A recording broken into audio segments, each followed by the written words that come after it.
Bulletin में सबसे पहले सबसे अहम खबर पालघर हत्याकांड से जुड़ी हुई है, जिसमें बहुत बड़ा खुलासा हुआ है। सबसे बड़ा चश्मदीद, सबसे बड़ी गवाही। दरअसल 9 घंटे तक संतों का शव पड़ा रहा और भीड़ पीटती रही। पुलिस वहां तमाशबीन बनी रही थी।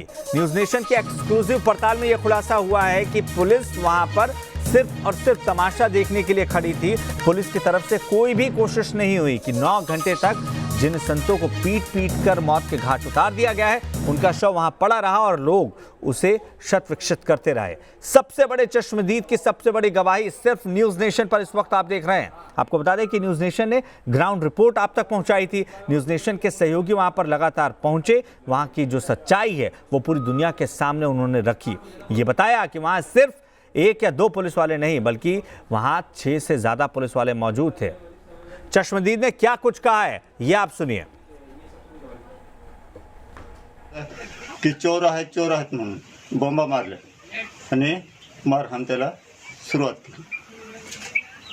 मग तेवढ्यात मारहाण सुरुवात केली, तेवढ्यात मी साईडला जाऊन दादा लोकांना फोन करत होतो की दादा आपल्या नाक्यावर अशी घटना घडलेली आहे, तर तुम्ही म्हणजे पोलीस लोकांना पाठवून द्या असं। मग दादाने फोन केला असेल आपल्या काळे साहेबांना। काळे साहेब मग जवळ 3-1 तासाने आले असते। तोपर्यंत आम्ही 3 तास त्यांना रोखून धरलं होतं। तोपर्यंत मारहाण केली नव्हती। मी तिकडनं फोन करून येण्याच्या अगोदर तोपर्यंत गाठी त्याने पलटी मारली, त्याचीच म्हणे ते गावातल्या लोकांनी। मग एक साधू त्याच्यातून तिघे पण म्हणजे जिवंतच होते, पण एका साधूला थोडं दगड इथे लागला होता आणि 3 तासाने असे आपले पोलीस लोक आले। तेवढ्यात काही ह्यांना काही जास्त हाणमार झालेले नव्हते, थोडंच लागलेलं होतं आणि ते आले। त्यांच्याबरोबर काशीनाथ चौधरी साहेब आणि मॅडम हे आलेल्या होत्या तिथल्या, आपले सरपंच मॅडम। ती पण काहीतरी म्हणजे गाडीपट्टी झाली, त्याच मारास आलेली आणि पोलीस लोक आले। तेवढ्यात थांबल्या आणि गाडीच्या पाठीमागे जाऊन उभे राहिले। पोलीस लोकांनी सांगितलं चला आता निघा सांगतो, असं त्याने सांगितल्याबरोबर तिघेही निघाले। 2 पोलिसांच्या बाजूने निघाले, ते पोलिसांनी पकडून आणि पोलिसाच्या गाडीत नेऊन बसले, पण पोलिसांना पण लाठीमारी लागलं होतं आणि एक साधू होता तो आणि एका पोलिसाने पकडलं होतं। ह्या साईडनं येऊन आणि कॅमेऱ्याच्या साईडनं तेवढे काढून आणि लोकांनी मारलं होतं, त्या पोलिसाला पण आणि त्या साधूला पण। तिथून मग तो साधू आणि पोलीस आतमध्ये घुसला आमच्या नाक्यातून। परत तिथं मारत होते लोक, म्हणून तिथून पण त्याला बाहेर काढलं आणि पोलिसांच्या गाडीत नेत असताना तिथं पोलिसांच्या गाडीच्या समोर जाऊन आणि त्याला पण जीवे ठार मारले। पोलिसांनी येऊन ते तिथं थांबले होते।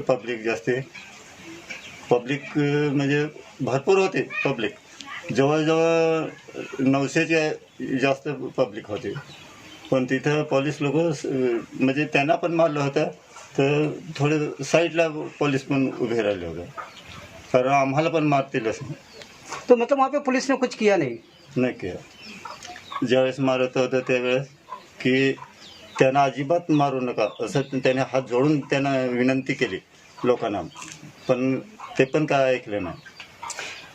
आता ते आल्यावर काय आता ते कसं असेल तेच आपल्याला समजत नाही, पण पोलीस आल्यानंतर समोर निघाले तसे सुरुवातच त्यांनी मारायला केली। ते आता काय त्याने मारलं तेच आपल्याला पॉईंट येत नाही त्याच्यात। म्हणजे का आता याने आपले काशीनाथ चौधरी त्याच वेळेस सांगितलं काय नका बाबांना मारू असं, तेवढ्यात लगेच लोक धावून आणि मारायला लागले। पण आता त्याचं काय कारण असेल तेच आपल्याला समजायला मार्ग नाही। आपले रुदाना दाभाडे तो ये सबसे बड़ी गवाही आप सुन रहे थे न्यूज नेशन पर। ये वो चश्मदीद हैं जिन्होंने ये पूरी घटना को देखा है और पता नहीं क्यों कि राज्य सरकार कई पहलुओं पर पर्दा डालने की कोशिश करती नजर आई। राज्य सरकार का रवैया बिल्कुल भी साफ नहीं रहा है इस पूरे मसले को लेकर। लेकिन न्यूज नेशन ने जिस तरीके से ठाना है कि पालघर का सच अपने दर्शकों तक पहुंचाएगा, वो लगातार ग्राउंड रिपोर्टिंग करता रहा और हर सच से पूरे देश को रूबरू करा रहा है। हमारे सहयोगी दीपक चौरसिया इस खबर पर जुड़ चुके हैं। दीपक, कहते हैं कि सच छिपाए नहीं छिपता है। एक और झूठ का उजागर हो चुका है, एक और झूठ अब खुलकर सामने आ चुका है।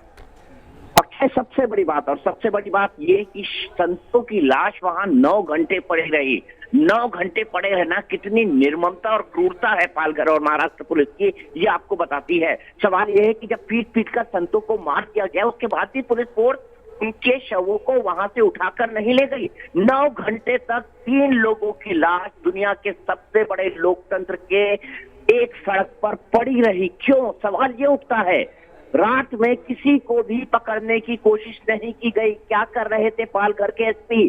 क्यों उन्होंने उच्च अधिकारियों को इसकी जानकारी नहीं दी? क्यों मुट्ठी भर 6 से 7 पुलिस वालों को वहां पर भेजा गया जब मामला इतना उग्र हो गया था कि उन लोगों को एनसीपी के नेता काशीनाथ चौधरी, जिनके सामने इन संतों को पीटा गया, उनको ले जाने की जरूरत महसूस की गई? तो क्यों पालघर के एसपी खुद मौका वारदात पर नहीं पहुंचे? क्यों वहां पर पहुंचने के लिए एक सशस्त्र बलों की टुकड़ी नहीं भेजी गई? दादर और नागर हवेली से संतों को पीट पीट कर मारने के लिए लोग आ सकते हैं, तो क्या वहां से पुलिस का रिइंफोर्समेंट नहीं बुलाया जा सकता था? 9 घंटों तक संतों की लाश का सड़क पर पड़ा रहना भारत के प्रजातंत्र और भारत के कानून व्यवस्था पर एक बहुत बड़ा धब्बा है। और वो भी एक ऐसे वक्त, अक्षय, जब देश के अंदर लॉकडाउन चल रहा हो। इन इलाकों में एक तरह से शाम को, मैं खुद आदिवासी इलाकों का रहने वाला हूँ, 7 से 8 बजे इन गाँव में कर्फ्यू लग जाता है। क्यों 400 से 500 लोग लाठी, डंडे, कुल्हाड़ी, फावड़े लेकर सड़कों पर जमा थे? कार पहले सिलवासा की तरफ गई, सिलवासा से वापस आई। मेरी जो जानकारी है, कार में 2 साधुओं को स्पॉट किया गया, उनका पीछा किया गया। ये दूसरे शख्स हमने जिनका आपको आई विटनेस अकाउंट दिखाया है, ये वो फॉरेस्ट गार्ड है जिस फॉरेस्ट चौकी पर इनको रोका गया था, जहां पर इनकी गाड़ी को पंचर किया गया था। इनकी गाड़ी को पंचर करने के बाद स्थानीय ग्रामीणों ने इस गाड़ी को पलट दिया था।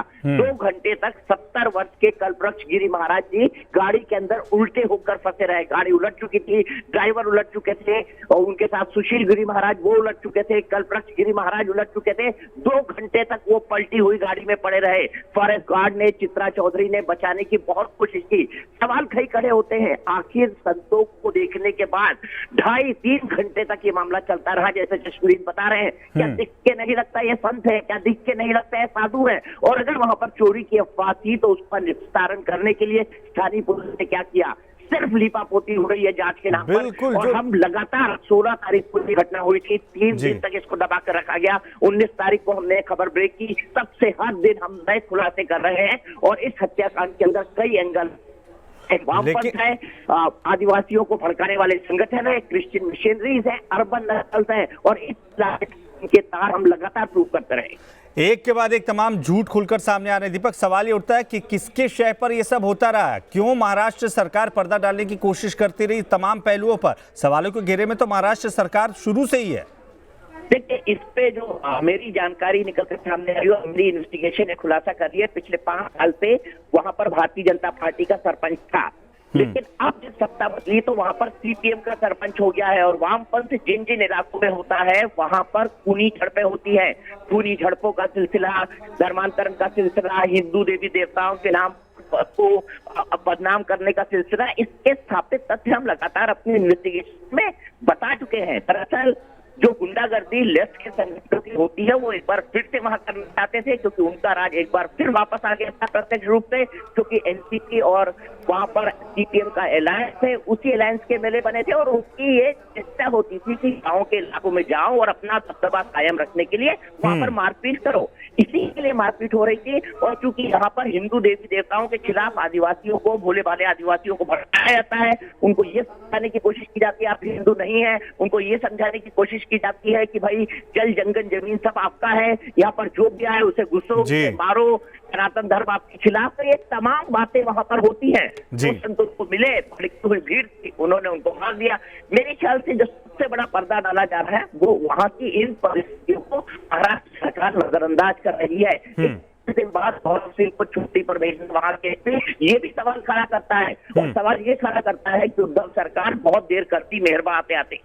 बिल्कुल, लेकिन सरकार अपनी हीला हवैया वाले जो रवैये है उससे जागेगी जरूर, ये उम्मीद है। और न्यूज़ नेशन लगातार सच से रूबरू पूरे देश को कराता रहेगा। बहुत शुक्रिया तमाम जानकारी के लिए दीपक।